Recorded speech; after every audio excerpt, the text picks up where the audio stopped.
বিশ্বজুড়ে অস্থিরতার আবহে আবারও আলোচনায় বুলগেরিয়ার অন্ধ ভবিষ্যদ্দ্রষ্টা বাবা ভাঙা। অনুসারীদের মতে ২০২৬ সাল নিয়ে তার সতর্কবার্তার সঙ্গে বর্তমান বৈশ্বিক বাস্তবতার মিল খুঁজে পাচ্ছেন অনেকেই।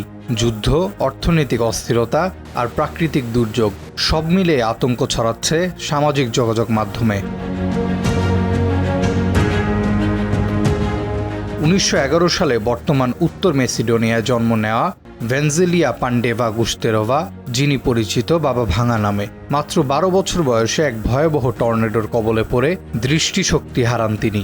ভক্তদের বিশ্বাস এই অন্ধত্বই তার ভবিষ্যৎ দেখার ক্ষমতা জাগিয়ে তোলে। সানবিট সব দিবে সামাল। সানবিট ম্যাজিক প্রেস ডিশওয়াশিং এর মাথা ঘোরানো সলিউশন। বাবা ভাঙা ১৯৯৬ সালে মারা গেলেও তার কথিত ভবিষ্যৎবাণী আজও মানুষকে ভাবাচ্ছে। নিউ ইয়র্ক পোস্ট সহ বিভিন্ন গণমাধ্যমে দাবি করা হয়েছে তিনি ২০২৬ সালে তৃতীয় বিশ্বযুদ্ধ শুরু হওয়ার পাশাপাশি ভয়াবহ প্রাকৃতিক বিপর্যয় ও বৈশ্বিক অর্থনৈতিক সংকটের ইঙ্গিত দিয়েছিলেন।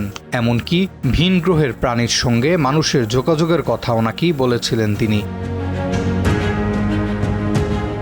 ইরানে গণবিক্ষোভ, যুক্তরাষ্ট্র ভেনেজুয়েলার কূটনৈতিক টানাপোড়েন, ইউরোপীয় সংঘাত ও পরশক্তিগুলোর অবস্থান সবকিছু মিলিয়ে এসব ঘটনা বাবা ভাঙার ভবিষ্যৎবাণীর সঙ্গে মিলিয়ে প্রচার করছেন অনেকেই।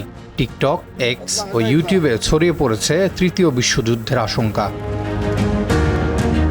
তবে এসব ভবিষ্যৎবাণীর কোনো প্রামাণ্য ভিত্তি নেই এবং বর্তমান বৈশ্বিক সংকট আর অজানার ভয় থেকেই এই রহস্যময় কথাগুলো নতুন করে প্রাণ পাচ্ছে বলে মনে করছেন বিশ্লেষকরা।